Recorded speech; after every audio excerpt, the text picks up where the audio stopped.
Here today to ask for your endorsement, and I will abide by your endorsement, and together we're going to give people their government back in this state. So please join me.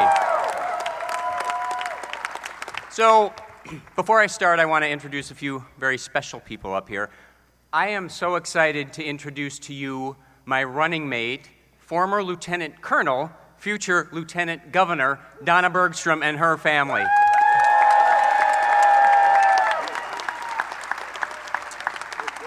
And then, I have to tell you, I am so thankful every single day that I have a family that is so supportive of me and loves me almost unconditionally. My dad is here from the Becker County delegation. Please thank him.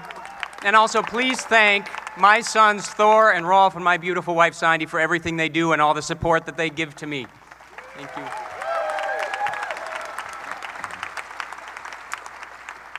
So many of you know who I am, but for those of you who don't, let me just tell you a little bit about myself. First and foremost, more important than anything else, I am a husband, a father, a very proud American, and a follower of Jesus Christ. That's first. I am an unflinching defender of our Second Amendment rights, and I'm an advocate for the elderly and the disabled and the unborn, the most vulnerable people in our state. And I happen to believe that the role of the federal government, when it comes to our state, should be limited to three things: defending our borders, delivering our mail, and staying the hell out of our business. So,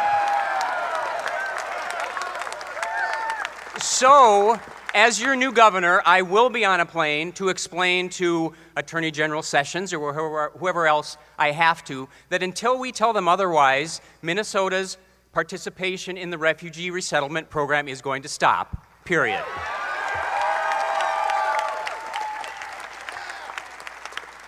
I believe that we know best, not the government, what our health insurance should look like, or how we commute to work, or what we eat or drink, or what sort of fireworks we buy, for cripe's sake. My boys don't need a nanny anymore, and neither do you. We're going to get Minnesota out of the nannying business once and for all. Amen?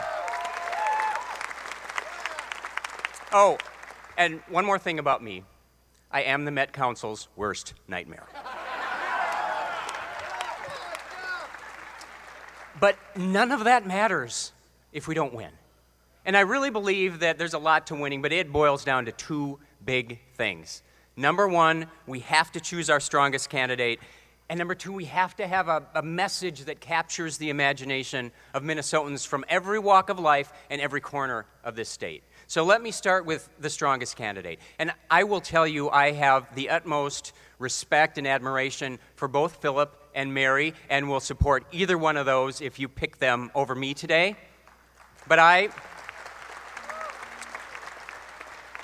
the only one in this race who can say that 900,000 Minnesotans voted for me just 3.5 years ago. I ran against a very popular incumbent and beat him by 10% with independents. I raised more money than Mark Dayton did in 2014 and have raised 3 times more than anyone else here today. I have far greater name recognition than anyone else seeking your endorsement, and I have a unique geographic background, the only one in the race who can compete everywhere in the state, not just in one area like the suburbs or greater Minnesota. Sandy and I spent the first half of our lives in northwestern Minnesota. And I did extremely well in 2014, but Donald Trump proved to me that we can blow the freaking roof off of greater Minnesota this fall if we do it right, and that's exactly what I intend to do. And by the way, having a Marine from Duluth help us kick some butt in the 8th Congressional District ain't gonna hurt either. Thank you, Donna.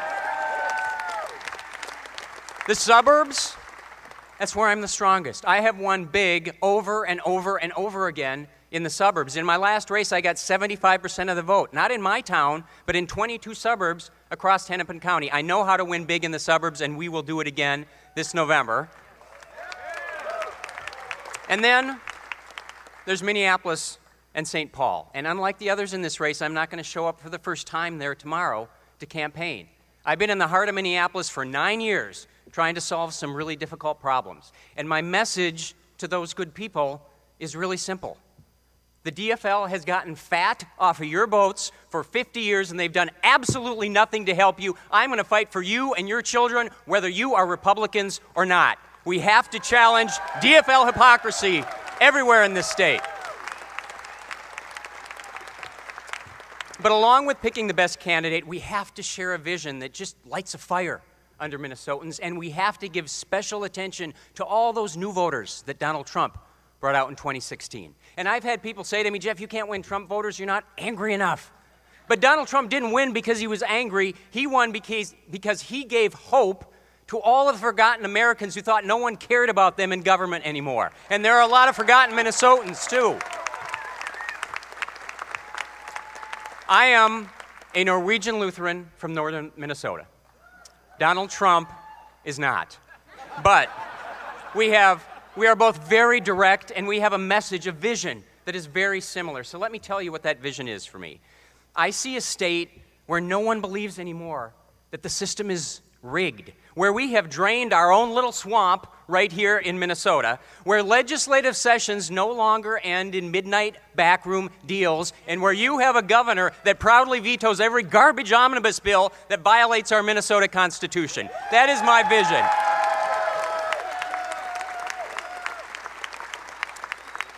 I see a state where we are demanding that our state agencies actually do serve the people. So, I intend to make bureaucrats spend a few days every year working for those whom they regulate. So, for example, the ones who devised the buffer strip law, they get to come to your farm and work for you, and you can explain to them directly how well their genius plan is actually panning out.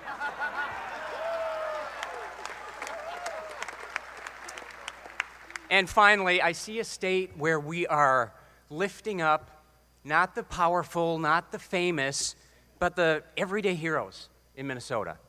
The ones who get up at 5 a.m. every day and work the assembly line or drive the truck or serve and protect us.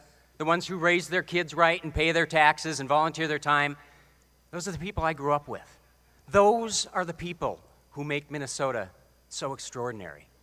And I want to lead a state where those Minnesotans have replaced the CEOs and the lobbyists as the ones we listen to when we're making tough decisions. I want to lead a state where we have given the government of Minnesota back to the hardworking, forgotten Minnesotans who have made this place so amazing. That's where I want to take Minnesota, and I know together we can get there. I hope to earn your support today, and I thank you for everything you do.